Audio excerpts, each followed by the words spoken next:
National champion head coach Curt Cignetti just dropped a massive truth bomb on all of college football. The money frenzy spent on players, it's unsustainable.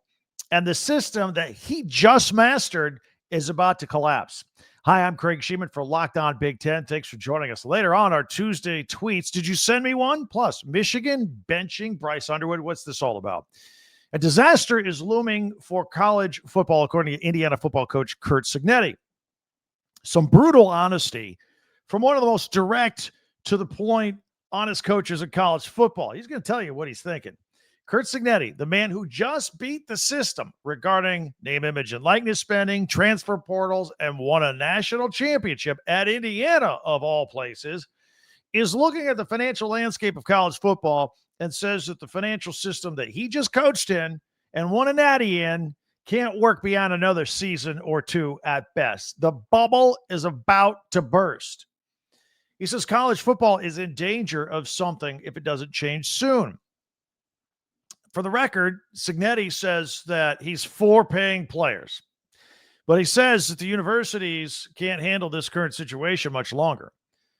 College football won't exist the way that we're going right now, he says. Now, what I find most interesting about Cignetti's comments is that Indiana was nowhere near the top of the food chain when it came to spending money on players and roster building. And this is while they were winning football games since the 2 years that he's been at Indiana. 2 years ago, before we even knew what Cignetti was all about, remember Ryan Day scrapped everything at Ohio State, quit being the offensive coordinator, got all involved in boosters and name, image, and likeness, talked kids that were on the fence about going to the NFL to staying for another year, paid them to do so. And his roster that year cost the Buckeyes a staggering $20 million. But it was a national championship team. They won a natty with it. That's what it took back then, 2 years ago, $20 million. That was a lot of money back in the day. Last year, there was talk of 30 and even $40 million rosters. But here's where Indiana was doubly amazing in what they did yesterday. Cignetti was quoted as saying that his championship roster last year was closer to $15 million than $20 million. If true, that was quite remarkable in this day and age. So how is he able to do it? Well, first of all, it seems that Cignetti saves a little bit of money, if you will, if that's possible, by spending his money wisely on older, developed players with experience, with a track record for production. And then he gets them into the transfer portal to come to Indiana. They're the right guys. They're coachable guys. They have the right skills already. Instead of just guessing if a high school player is going to develop in anything, he's getting experienced college players. He's got tape on. He doesn't seem to spend nearly as much money to lure 4- and 5-star recruits out of high school. And besides, you can pay all these kids millions of dollars to come there, but they're going to probably, most of them are going to sit for their first year.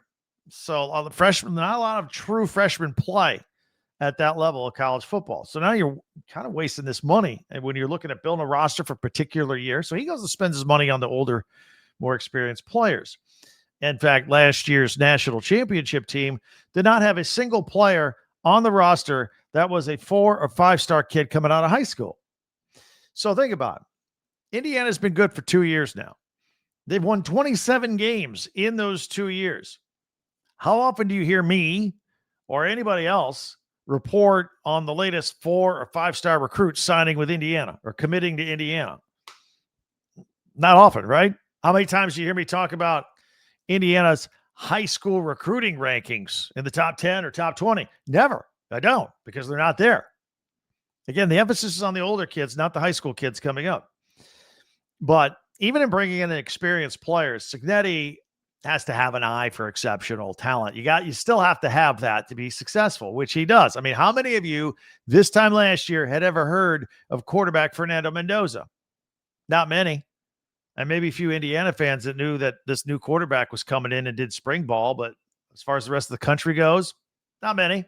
But that worked out pretty well. But now that Cignetti is on the national stage, there's pressure to stay there. So if Indiana paid between $15 and $20 million for that roster last year to win a national championship, reports are that they're doubling that figure this year going into 2026. But that still pales in comparison to some of the dollars getting thrown around elsewhere. You remember a podcast that we did about, I don't know, 3 weeks ago, maybe it's 2 weeks ago, where Michigan football coach Kyle Whittingham suggested that a winning football team would have to spend about $50 million by the year 2027. Not this year, but the year after. Well, 2026 is knocking on the door right now at $50 million. Texas, look no further. Who, by the way, the Ohio State Buckeyes play in week 2. Reportedly at $47.9 million for this roster right now. Let's just round it up to $48 million. Miami, last year's runner-up, defeated by Indiana, up to $44 million right now for the upcoming 2026 season. The aforementioned Buckeyes, they're right up there at $43.5 million. More than double of what they paid for a national championship 2 years ago. Yeah, you see when people start saying that this is not sustainable, it's crazy. More than double of what a national championship cost 2 years ago. So that's what Curt Cignetti's talking about when he says we can't sustain this anymore. And by the way, quick math here, just for fun on the side, although math is not our strong suit here. But when Ohio State plays Texas in week 2, as you watch a bunch of 20-year-olds running around the football field, that's over $91 million of player valuation on the field at that time between those two schools. Think about that for a minute. $91 million for 2 rosters, 1 game. Also of note, Oregon, backed by Nike, and LSU, by the way, with Lane Kiffin in town. They're both projected at $42.8 million. Notre Dame's top $40 million. So you may be wondering how you thought that maybe you thought this new revenue share thing that we put into place last year was supposed to kind of cap this so that we can all play on the same playing field here. This was from the NCAA House settlement. We came up with revenue share, and each team, each school, each athletic department was going to have $20.5 million to spend it as they wish. They could spend it all on football. They could spend 80% of it on football, 20% on basketball, 5% on baseball, whatever. It was their choice. $20.5 million. That was the cap. That was for revenue share from within the athletic department, from within the school, paying the players directly from the school. So you're correct about that. That is separate from name, image, and likeness that is still run by the boosters and still can sign kids. No, there's a lot more detail to it. We have to make sure it's a legitimate exchange of goods and services for the money. But yeah, that they're still going crazy with the boosters, and the schools that have the boosters and the money, that's on top of the revenue share. And that's where we go from $20.5 million to up to $50 million. Anything above 20.5, that's all name, image, and likeness on top of the revenue share. So some programs can do it, but I think even the wealthy ones are sweating it out right now. And I think that's Cignetti's point. And when he says it's not sustainable, again, this is definitely the case for mid-level schools and even second-tier good football programs. They can't continue to do this. But you have to ask, even the well-funded programs that seem to just print money, like Texas and Ohio State and Oregon, for example, how high are their donors willing to go? I mean, we can have a $75 million roster in 3 years. I mean, after all, they are business people. At some point, they're good with money. They have to say, well, all right, I'm not getting the bang for my buck. Let me pull back a little bit. This is getting ridiculous. If you don't see their school winning a national championship, remember, only one school wins. They might start pulling back, but I don't know. We'll see how long these deep pockets continue. Couple things for you. I want to, first of all, thank you for making us your first listen each and every day here on Locked On Big Ten. You YouTube viewers on YouTube, hit that free subscribe button down below. It's free. It's always free. That way you'll get the latest episode of Locked On Big Ten before anybody else. As soon as it becomes available, you'll have it. And if you could also help us out, share, follow, and like. That's a big deal. Apple and Spotify listeners, if you're on Apple, hit that plus follow button. That's on the top right. It takes 2 seconds, but it signals the algorithm that we're putting out some heat. It helps other fans find our show. And if you're listening to us on Spotify right now, do me a quick favor and hit that plus button for save. Okay.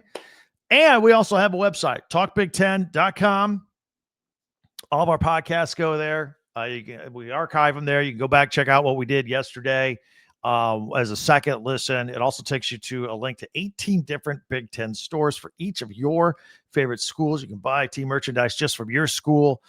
Indiana National Championship stuff on the Indiana page. It's all there. You can check that out at talkbig10.com. I appreciate it if you would visit that. Now, speaking of Indiana, did you see who is going to be on the cover of EA Sports College Football 27, the video game? We'll talk about that.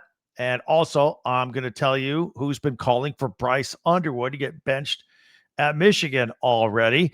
Recruiting news, Tuesday tweets. Did you send me one? We'll see. I'm going to have those for you. It's all coming up next here on Locked On Big Ten, part of the Locked On Podcast Network, now the #1 sports podcast network. Workplace chaos, beginning of another week, piling up on you. Can't get to it because you don't have enough people. You got to hire people, but that also takes time, interviewing and finding resumes. This is a job for Indeed-sponsored jobs. They'll make it easier for you, and they'll get the right people in front of you so you can make a hire, because the worst thing is to make a hire that is just a warm body. It don't work out. You got to start the process all over again. Indeed-sponsored jobs helps you find exactly who you need in your office with the right skills, experience, location. And did you know that in the minute that we've been talking, companies like yours just made 27 more hires on Indeed, according to Indeed data worldwide. So if you're hiring, spend less time searching, more time interviewing candidates who check all the boxes with Indeed-sponsored jobs. Also, our listeners and viewers will get a $75 sponsored job credit to help get your job the premium status it deserves at Indeed.com/podcast. Just go to Indeed.com/podcast right now. Support our show by saying you heard about Indeed on Locked On.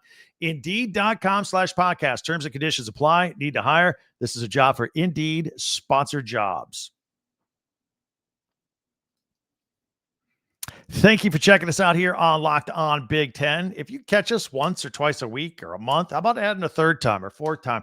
Make it a habit. We're here every day for you. We have listeners and viewers that do check us out every day. They're called everydayers, by the way. And we have a new everydayer club where you can get the audio version of this podcast, Spotify, Apple, wherever you're at, ad-free, interruption-free, just rolling. And it gives you access to our Discord chat rooms, which are a bunch of fun and entertaining as well. Go to lockedonbig10.supercast.com. 7-day free trial on that as well. So a couple exciting things. EA Sports College Football 27 is coming out. The deluxe edition cover is going to feature a collage of players with none other than Indiana football coach Curt Cignetti front and center. Even Indiana's Memorial Stadium, frequently half empty before Cignetti's arrival, will serve as the backdrop. I never thought I'd see this day. I'm an Indiana grad. I never thought I'd see this day. So it'll be pretty cool. Also on that cover, Oregon quarterback Dante Moore and USC quarterback Jaden Maiava are also prominently featured on the cover. Last year, Ohio State's Jeremiah Smith was on last year's edition. So more details are coming out regarding former Indiana, former Cincinnati, and former Texas Tech quarterback Brendan Sorsby and his college football betting habits, which seem to have abruptly ended his college career. He's appealing, trying to get back in, but you gamble on college football, you're out. NCAA has like zero tolerance on that.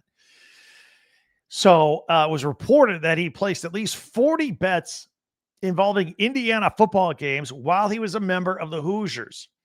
He used sports bet apps registered to family members and friends, funneled the money to them, and they made the bets for him. Total wagers over $90,000 over 4 years.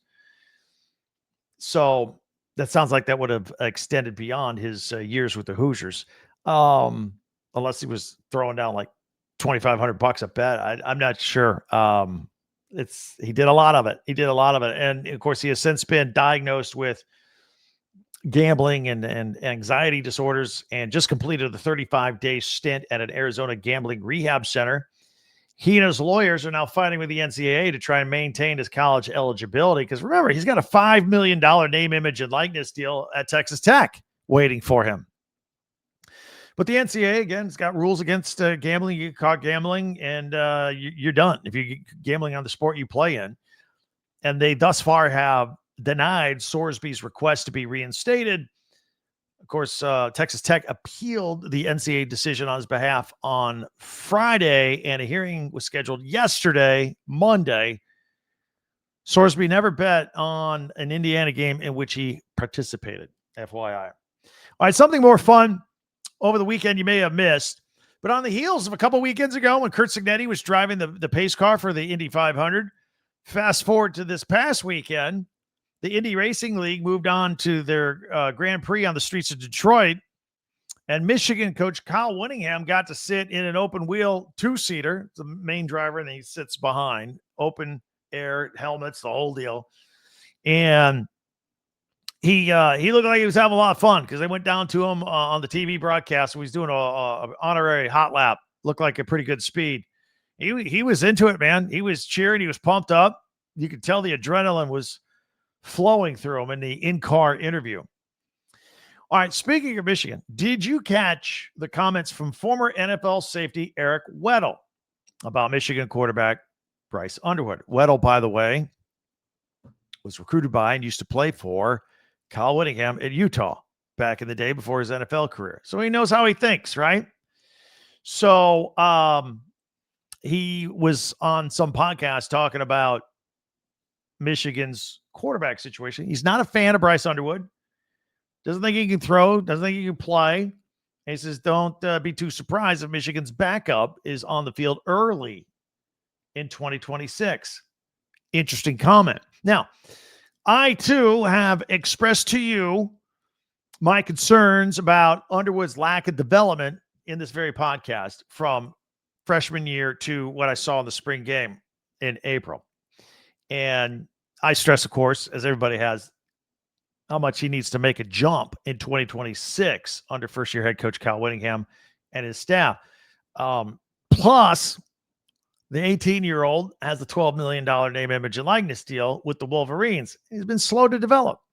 So what do? You bench a kid, you're paying $12 million. It's like professional football.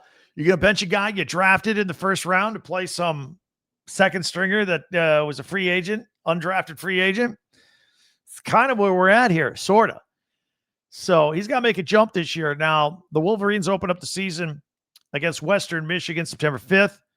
Under the lights, big house, going to be good. And then the next week, they got a pretty big test against Oklahoma. Big noon on Fox, by the way, the following week. So we'll see what happens there. Now, speaking of Michigan, we've dedicated a lot of recruiting news and time here to the Wolverines because they've been just climbing the rankings in the class of 2027 recruiting. They're into the nation's top 10 now. And we've talked about 2027, 2028. Are you ready for 2029? Are we going to start talking about that now? Because Michigan just offered a 2029 Arizona offensive lineman, Ewan Tufete, who already has early offers from Texas Tech, Cal, and Arizona. 6'3", 300 pounds from Phoenix. So it's a big guy, young. We're already talking 2029 now.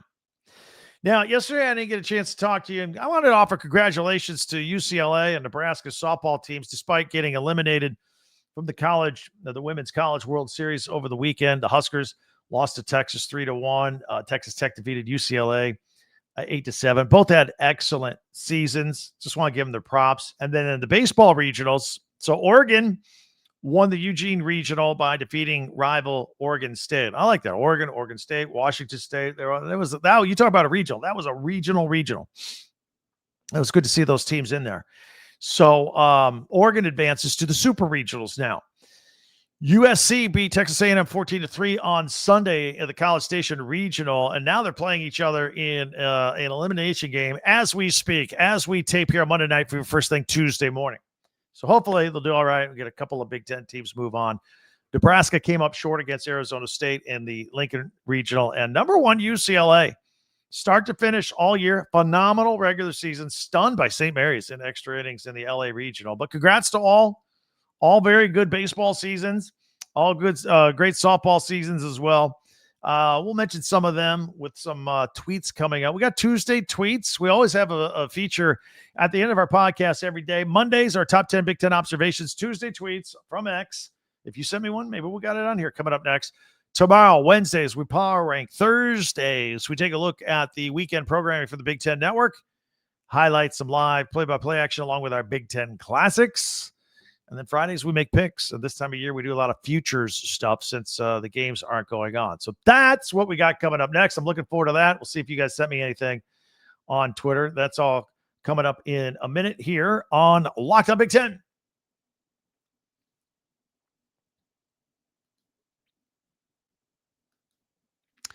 Thanks for checking us out here on Locked On Big Ten. We are here every day. Let's do this now. It's Tuesday. It's time for our Tuesday tweets from X. See if you sent me one. I'll put it on screen. If you're audio only, Apple, Spotify, no worries. I'll describe them to the best of my ability for what everybody's watching on YouTube. This is from @Jared. Jared Kelly sent this as Curt Cignetti. This picture of the Hoosiers celebrating with confetti coming down with Cignetti leading the way. As Curt Cignetti rewrites Indiana's history books, there's still several droughts and losing streaks that could end in 2026. All right, so they've checked a lot of boxes of things they haven't done in generations. Well, there's still some work to do. So, for example, how about, I know they beat Ohio State in the Big Ten championship game. How about beating Ohio State in Bloomington? They haven't done that since 1988. Heck, I was a student there when that happened. They have not beaten Michigan in Ann Arbor since 1967. That even predates me. So these are things that are on the schedule this year. Ohio State's in Bloomington, and Indiana is at Michigan this year, and still looking for their first ever win over USC. Got the Trojans on the schedule too. So some more work to be done for the Hoosiers.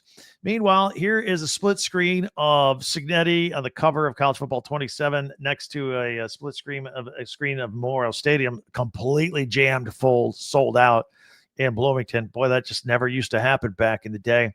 It said, "Oh, how things have changed." # IU football. That's from Hoosier Review, and that's 1,000% correct. Here's a better look at the EA Sports cover picture with Cignetti on the front.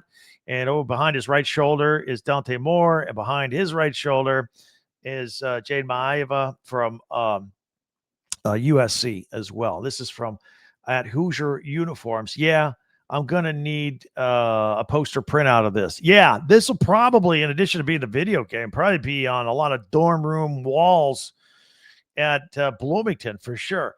All right, I told you the story about Kyle Whittingham riding along in the IndyCar, the open wheel, open top IndyCar. Here he is.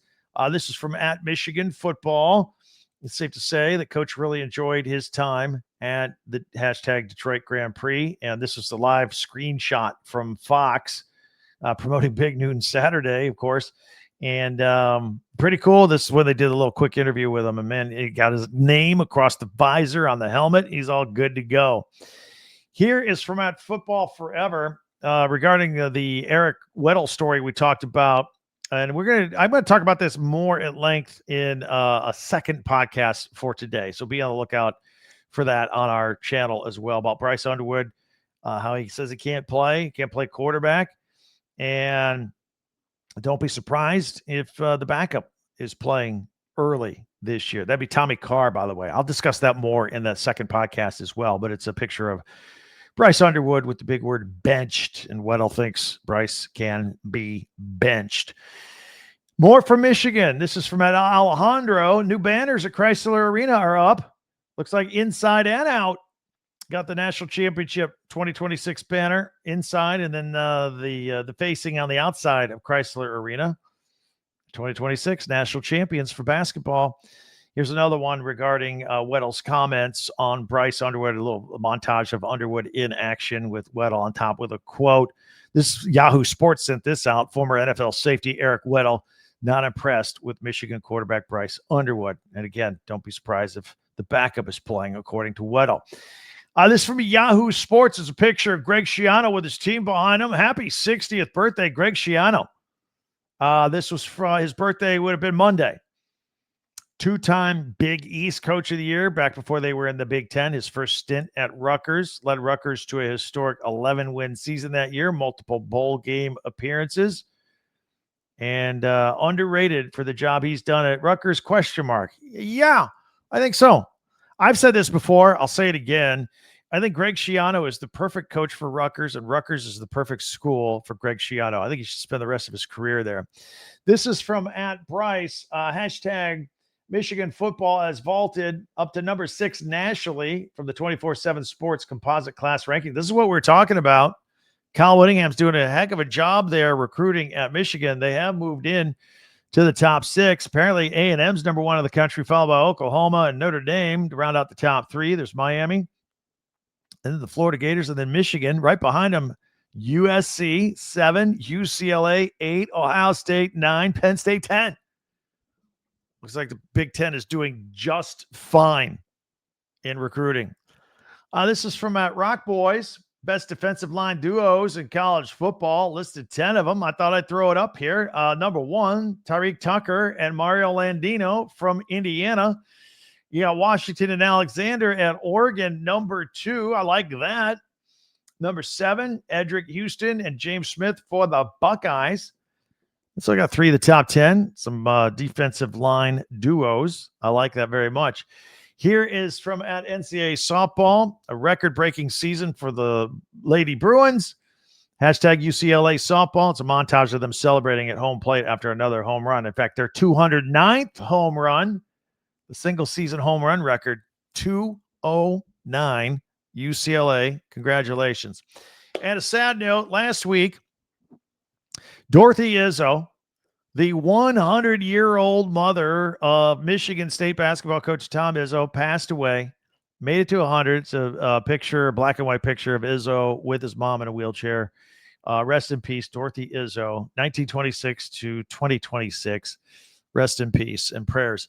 Tom Izzo would frequently mention his mom. In fact, this year, criticized one of his players, says that they couldn't defend his mom at 100. I remember that. It was funny and heartwarming, but thoughts and prayers to the whole Izzo family. Then I wanted to end with that as well. All right, that's it for our Tuesday tweets. Again, send me one. I'll mention you every Tuesday. We do that right here. Would love to have you jump on and be part of that as well. All right, a couple other things.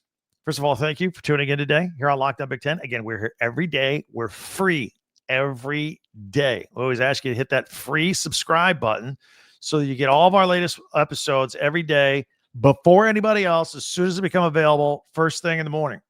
If you're on Spotify and Apple, if you're on Apple, hit that plus follow button on the top right. It takes us 2 seconds, but again, it really helps us out, the algorithm, and putting it out for other people to find the show. If you're listening on Spotify right now, do me a quick favor and hit the plus button to save. Thank you very much. Don't forget, we have Twitter, X, @TalkBig10, our website, talkbig10.com. We put all of our podcasts, archive them, and your 18 Big Ten stores for your favorite school merchandise. And if you listen every day, thank you. We got a name for you. You're an everydayer. And we have an everydayer club. So you can join that, get our audio podcasts ad-free, interruption-free, access to the Discord chat rooms. You can find it at lockdownbig10.supercast.com. You can even do the 7-day free trial on that deal as well. All right, hope you enjoyed it. I know I did. I can't wait till we talk again tomorrow. For Locked On Big Ten, I'm Craig Shemon. We'll see you next time.